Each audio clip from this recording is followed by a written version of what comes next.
The more I examine my own mind, the more romantic I find myself.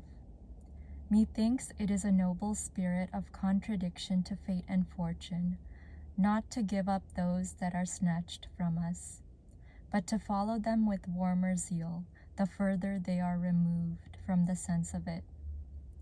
Sure flattery never traveled so far as 3,000 miles. It is now only for truth, which overtakes all things, to reach you at this distance. It is a generous piece of popery that pursues even those who are to be eternally absent into another world. Let it be right or wrong, the very extravagance is a sort of piety.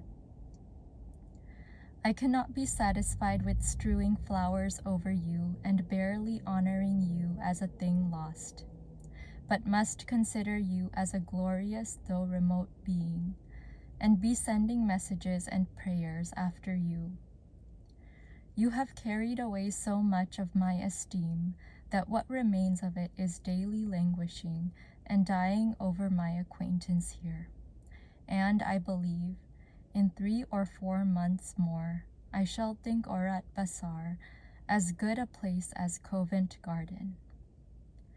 I write this in some anger, for, having frequented those people most since you went, who seemed most in your favor, I heard nothing that concerned you talked of so often as that you went away in a black full bottom, which I did but assert to be a bob, and was answered, "Love is blind."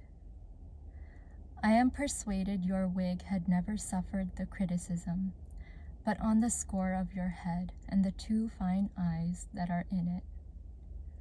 For God's sake, madam, when you write to me, talk of yourself.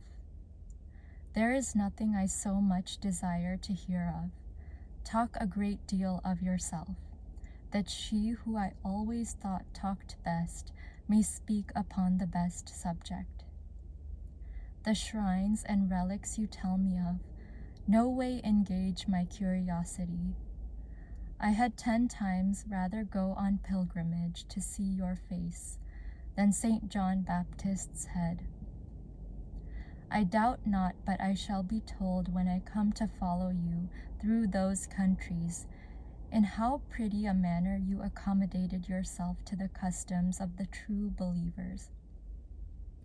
But if my fate be such that this body of mine, which is as ill-matched to my mind as any wife to her husband, be left behind in the journey, let the epitaph of Tibullus be set over it. Here, stopped by hasty death, Alexis lies, who crossed half Europe, led by Wortley's eyes. I shall at least be sure to meet you in the next world, if there be any truth in our new doctrine of the day of judgment. Since your body is so full of fire and capable of such solar notions as your letter describes, your soul can never be long going to the fixed stars, where I intend to settle. Or else you may find me in the Milky Way, because Fontenelle assures us, the stars are so crowded there, that a man may stand upon one and talk to his friend on another. From thence, with a good telescope, what do you think one should take such a place as this world for? I fancy for the devil's rookery, where the inhabitants are ready to deafen and destroy one another with eternal noise and hunger. I can only add my desire of being always thought yours, and of being told I am thought so by yourself whenever you would make me as happy as I can be at this distance.